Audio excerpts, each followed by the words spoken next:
আসসালামু আলাইকুম। 18 বাংলার সংবাদে সবাইকে স্বাগত জানাচ্ছি আমি নাজিয়াত শাহরিন।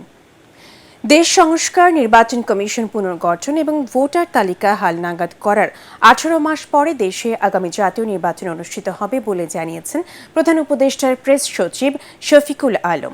নিউ ইয়র্কে স্থানীয় সময় বৃহস্পতিবার বিকেলে গণমাধ্যম কর্মীদের তিনি একথা জানান। শফিকুল আলম বলেন, আগামী জাতীয় নির্বাচন অবাধ ও সুষ্ঠু করতে যুক্তরাষ্ট্র এবং ইউরোপীয় ইউনিয়ন বাংলাদেশকে সব ধরনের সহযোগিতা করবে। রয়টার্সের রিপোর্টটা আপনারা পড়েন, ওই রিপোর্টটা পড়লে দেখবেন।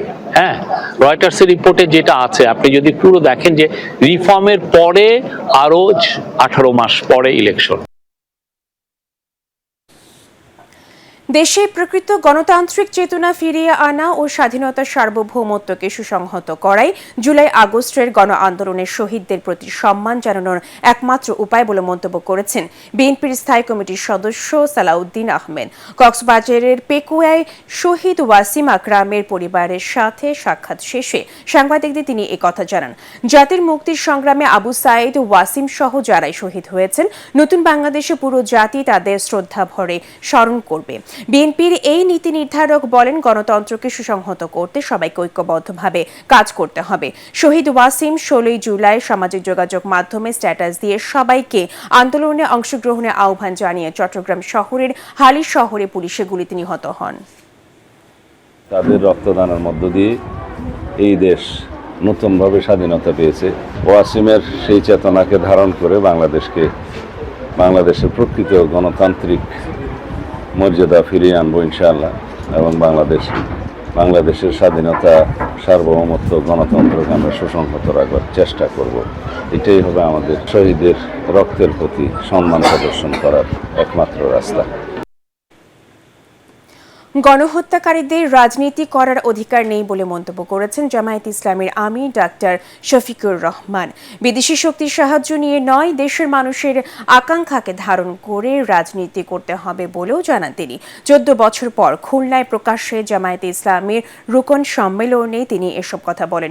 নগরীর সোনাডাঙ্গার আল ফারুক সোসাইটিতে খুলনা মহানগর জামায়াত আয়োজিত রুকন সম্মেলনে জামায়াতের সেক্রেটারি জেনারেল অধ্যাপক মিয়া গোলাম পারওয়ার, কেন্দ্রীয় মজলিসে শুরা সদস্য ও খুলনা মহানগরী আমির অধ্যাপক মাহফুজুর রহমান বক্তব্য রাখেন।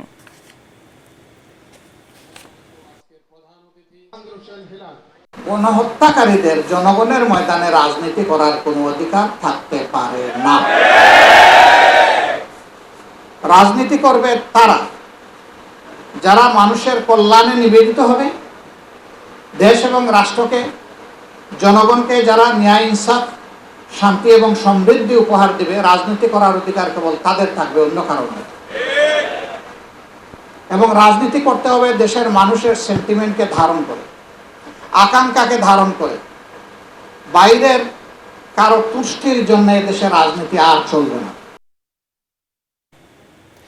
বৃষ্টিতে বন্ধ হয়েছে কানপুরে দ্বিতীয় টেস্টের প্রথম দিনের খেলা। এর আগে টসে হেরে ব্যাটিংয়ে নেমে উদ্বোধনী জুটিতে জাকির হাসান এবং সাদমানি ইসলাম যোগ করেন 26 রান। আকাশদীপের বোলিংয়ে 24 বলে কোনো রান না করে আউট হন জাকির। এরপর 29 রানের মধ্যে বিদায় নেন দুই ওপেনার। তবে নাজমুল হোসেন শান্ত আর মমিনুল হকের 49 রানের জুটিতে প্রাথমিক বিপদ সামলে ওঠে টাইগাররা। 26 ওভারে 2 উইকেটে 74 রান নিয়ে লাঞ্চ বিরতিতে যায় বাংলাদেশ, কিন্তু বিরতি থেকে ফিরে দলের 80-তে সাজঘরে ফেরেন অধিনায়ক শান্ত। তার ব্যাটে আসে 31 রান। খেলা বন্ধ হওয়ার আগে টাইগারদের রান 3 উইকেটে 107।